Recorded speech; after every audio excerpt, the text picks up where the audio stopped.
Now, an exclusive YouGov survey for Good Morning Britain has revealed that 81% of UK adults say that they felt lonely at some point in their lives. Yeah, and 1 in 5 saying that they feel lonely often or all the time. So that's why our 1 million minutes campaign, which we ask you to donate time, not money, of course, to help end loneliness, is so important. Now, last year you were amazing. You raised an extraordinary 166 million minutes. I remember when we first started this, the ambition was 1 million. That's it.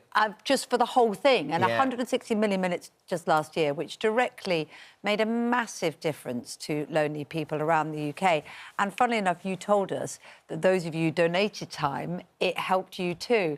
And this year, of course, we're raising the bar even higher. We want to raise like to get even more wouldn't we? minutes. Yeah, every single minute makes a difference. This year, we are officially turning on the pledge button. Back on the screen, there it is, the QR code. Just give that a read with your mobile phone and your camera, and you'll be able to get in touch with us, and you'll be able to donate some time. It's the 7th year of our campaign, and we've got an amazing film for it as well. It's called A Slice of Life. It's directed by actor Ben Miller and written by Ben as well. We're going to talk to him in just a moment. Firstly, here's his film.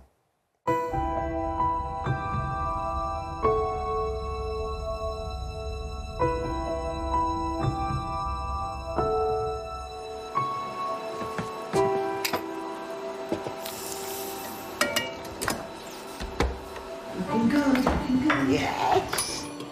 Right then, what have we got over here? Making sure that it's all... No, you always have too much. You're so bossy. I know, you love it.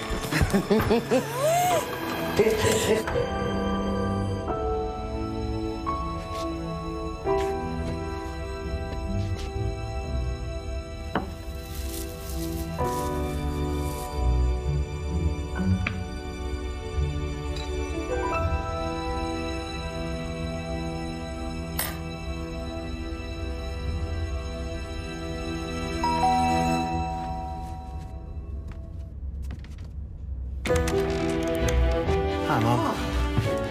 Hi, Nana Sue. We made some of Nana Alex's chicken. Oh, thank you. Special delivery? I made Alex's chicken. No. I've made Alex's chicken. Oh, don't tell me. Alex's chicken. No, crumble. I did use Alex's recipe, though. Come on, everyone's here. Have something to eat.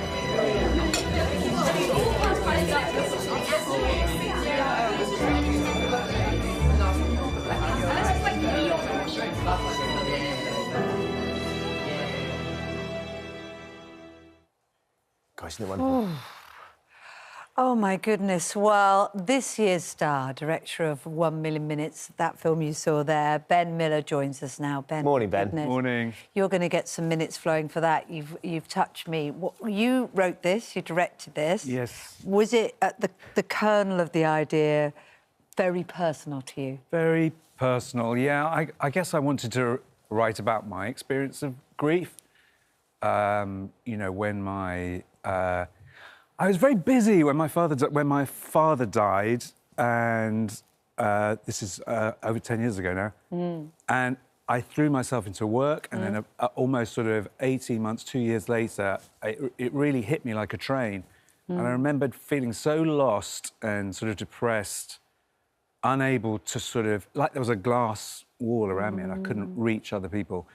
And I wanted to write a story where, I wanted to write a story where the main character was experiencing that. And what brought me back was my friends and family. And I wanted to sort of write a story where, the main character is... called it Slice of Life because it's almost like that bit of bread, you know, her partner, who was obviously this amazing cook, this carer, this, you know, force of nature in the community. She's lost her, she's got this... all she can be... can't even be bothered to butter a slice of bread. And then everybody rallies round and she finds hope again. I wanted to write a story about the difference we can make if we give our time, you know, and we give our... you know, we give... if we're present for people going through... And that present doesn't have to be rustling up the wonderful chicken that the person that's lost in the video does. It can be a moment, a conversation. The matter of minutes can be donated through our campaign. Christmas for many people is a trigger moment, isn't it?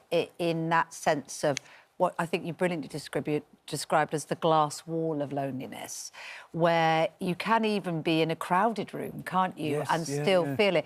Was there a moment when the grief hit you, when the loneliness sort of hit you, do you think? Yeah, well, I think Christmas, you know, Christmas is a particularly, yeah. So I lost my father in the October, so it was coming up, that it was that time of year, but two years later. I think one of the things about Christmas is a very, you know, the roots go very deep, don't they? Sort of community and family, and it's when we think of being together. So sometimes if you're feeling lonely at Christmas, it sort of adds to the strength and the depth of the feeling. Christmas is two things as well, though, isn't it? Because it's also we have this great sense that we need to help other people. I mean, that we need to help each other through this sort of dark, wintry time and look out for one another. Yeah. So there's a sort of balance between the two, hopefully, you know. It's an amazing film, Ben. It's so moving. It's such a lovely story as well, just in terms of how you've plotted that.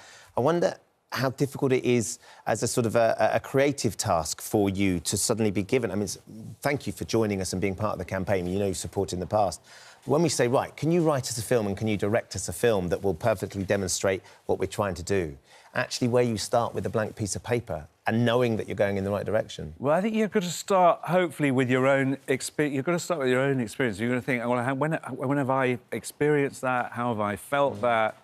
I was also moved by the stories of, you know, the cost of living crisis and people sharing, communities sharing food with one another. I thought that was I think food is often a way that we show love to one another, and so that sort of then came into the mix. But you're right. On a purely technical level, I was way out of my comfort zone because I'm usually trying to make people laugh, and I kind of wanted. You know, this was unusual for me to try and... It's a different emotion you're trying to elicit, isn't it? Yeah, it's a bit more revealing. I mean, comedy, you can make people, you know, you make people laugh, but you're kind of hidden yourself, and this is a bit more exposing. I think that's a really interesting point. You've done it so brilliantly, but you know, most people would be shocked to ever think you could be lonely. You're famous, you're popular, you're beloved, and you're fun. And you're funny. So it just really highlights that loneliness can hit everyone, doesn't it? It can hit everyone, of course, yeah. It's something we all experience either directly or through somebody that we love. You know, these are... There's no shame in it. Part of life, isn't it? There's no shame in it. And that's one of the things about the survey that you shared. It was the number of people that are... I think it was something like 68% of people are ashamed to share the fact that they're lonely. Don't want to admit it and say, I feel lonely. So the first thing we have to do is actually talk about it, isn't it? You know, and you know, this is where I would say, if people are watching, you know, there's the QR code down here. I'm pledging tonight. I'm going to go and volunteer to do a reading at a carol service. There's all kinds of things you can do to get involved in your community, donate your time. And the thing, you really can make a difference. As Kate said, and you know, I've written a book that is all about people doing these extraordinary things. The volunteers that make the volunteering the time get far more from the volunteering than they ever have to commit, because they are the sense of purpose that they get from the volunteering. It just starts feeding into itself. It's the brilliant thing about the campaign, isn't there? Because there's a spectrum. There's people at one end are probably feeling so lonely they don't even feel that they have it in them to butter a slice of bread. There's people at the other end of the spectrum who are feeling lonely but could reach out to someone else and then alleviate their own loneliness. You can feel lost, and that makes you feel lonely. And actually, by reaching out and connecting, you help the person you're helping with and something else. It's absolutely fantastic. Thank you, Ben. Really thrilled. Thanks, Ben. It's really brilliant. brilliant. By the way, what I love about it is the humour and warmth you've brought into it. And when the lady turns up and she says, have you had the chicken? No, it's the apple crumble. But, I mean, that made me laugh. So the humour's still in there. And I think that's a really important part of it, isn't it? We can feel emotionally sort of moved, you can feel a mix of things at the time, you know, and she's grateful that people are around, but she's also resisting it. She doesn't feel comfortable with it, you know, it's... She doesn't want to be the miserable, lonely one. Exactly. And sometimes that's what is hard, isn't it? But you can have a laugh and Thank help you, along Ben. the way. Really, really love it. Thank you. Well, of course, as Ben so brilliantly illustrated, demonstrated, these minutes, these acts of kindness can change someone's life. And if you have got a minute or two, more if you can, but just a minute or two makes a difference. You can use the QR code in the bottom right-hand corner of your screens to make a pledge. Or if you're fumbling for your phone and trying to hold it up to the screen, there is time as well. You can go to our website, itv.com/1 million minutes, where you've got all the information there that you need. There's some amazing charities that we're supporting. A few of them have got in touch today. Sands UK, of course, is a charity that we've supported in the past. They're involved with this. There may be a celebrity football match that happens against the Sands United dads. Could that may or may not have a cast of players that might interest our viewers? Yes, it could be the big comeback. Okay. And then a lovely one. One of the campaigns we're supporting is Chatty Cafe. And Jodie, who says she works at the Dorothy Park Centre in Smethwick, West Midlands. Every Wednesday they open the centre and it becomes a Chatty Cafe. Where people could just turn up and sit down and have a chat and have a cup of tea, and the volunteers get a free hot drink and spend a few hours chatting. Simple things like that make such a difference. Amazing. We have no more valuable commodity than our time. Yeah. It's just so, so important. So please pledge as much as you can.